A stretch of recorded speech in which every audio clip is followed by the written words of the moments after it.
আসসালামু আলাইকুম। আশা করি আপনারা সবাই ভালো আছেন। তো আজকে আমি রান্না করব পাকিস্তানের বিখ্যাত পেশোয়ারি বিফ। এখানে দেখতেই পাচ্ছেন মাংসটা কি পরিমাণ নরম হয়েছে, ধরার আগে ভেঙে যাচ্ছে। রান্নাটা এতটাই মজা, এটা নান, পরোটা, ভাত আপনার সব কিছু দিয়েই খেতে পারবেন। চলুন মূল ভিডিও শুরু করা যাক। বিসমিল্লাহির রহমানির রহিম। প্রথমে ফ্রাই প্যানে আমি ঘি দিয়ে নিচ্ছি। এই ঘি দিয়ে আমি পুরো রান্নাটা করব। এই রান্নাটার মূল বিশেষত্বই হচ্ছে ঘির উপরে মাংসগুলো আমি ভেজে নেব। হালকা আঁচে মাংসগুলো ভাজা হয়ে আসলে তার ভিতরে আমি অ্যাড করে দিব আলুগুলো আমি মাংসের সাথে একটু ফ্রাই করে নেব।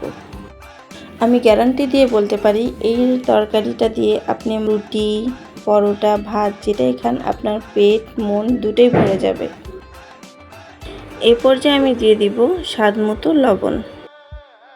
লবণ দিয়ে ভালোভাবে আর একটু নেড়ে চেড়ে নিব।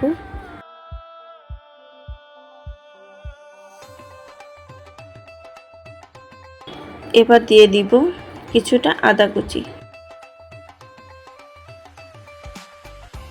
আদা কুচিটা একটু ভেজে তারপর সবগুলো একসাথে আরেকটু ভেজে নেব।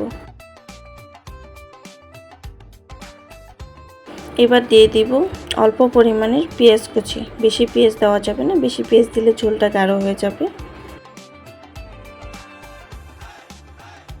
এবার একে একে বাকি উপকরণগুলো অ্যাড করে দিব। কাঁচামরিচ দিয়ে দিচ্ছি স্বাদ মতো 10-12টা, রসুন দিয়ে দিচ্ছি, পেঁয়াজ দিয়ে দিচ্ছি গোটা পেঁয়াজ 4টা, 1 চামচ গোলমরিচ। এবার পরিমাণ মতো পানি দিয়ে রান্না করতে হবে এটা 2 থেকে 2.5 ঘন্টা।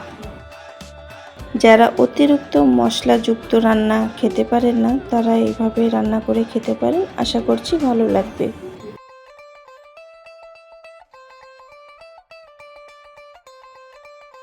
এই তো আমার রান্নাটা হয়ে গেছে। তো এটা রান্না করার সময় বেশি একটা নাড়াচাড়া করা যাবে না, নাড়াচাড়া না করলে আর বেশি ভালো হবে। তো এটা আপনারা প্রেসার কুকারেও রান্না করতে পারেন। এবার আমি সার্ভিং বোলের উপর সার্ভ করে নিচ্ছি। এখানে আপনারা ডেকোরেশনের জন্য উপর দিয়ে কাঁচামরিচ ধনেপাতা দিয়ে সুন্দর মতো সার্ভ করতে পারেন।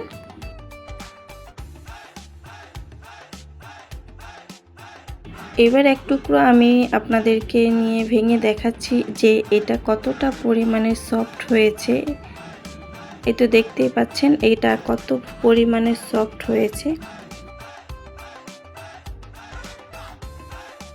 এবার আমি আপনাদের একটা আলুও ভেঙে দেখাচ্ছি যে আলুটা ভিতর পর্যন্ত কতটা সুন্দরভাবে সেদ্ধ হয়ে এসেছে। এটা কে কে রান্না করে খেয়েছেন অবশ্য কমেন্টে জানাবেন, আর না খেলে খেয়ে অবশ্যই জানাতে ভুলবেন না যে কেমন লেগেছে। এবার আমি এটা ভাত দিয়ে ট্রাই করব। আমি এটা প্রথমবার রান্না করে খাচ্ছি, বিশ্বাস করবেন না খাওয়ার আগ পর্যন্ত আমি জানতাম না যে এটা এত মজা। খাবার খেলেই শুধু হয় না, পেট ভরলেই হয় না, মনে যে একটা শান্তি আছে। দেখতেই পাচ্ছেন এখানে মাংসটা কত সুন্দর সেদ্ধ হয়েছে। বিসমিল্লাহ। তো খেতে খেতে আমি বিদায় নিচ্ছি। ভিডিওটা যদি ভালো লেগে থাকে অবশ্যই একটা লাইক, কমেন্ট, শেয়ার দিয়ে পাশে থাকবেন। আজকের মতো এই পর্যন্তই। আল্লাহ হাফেজ সবাইকে।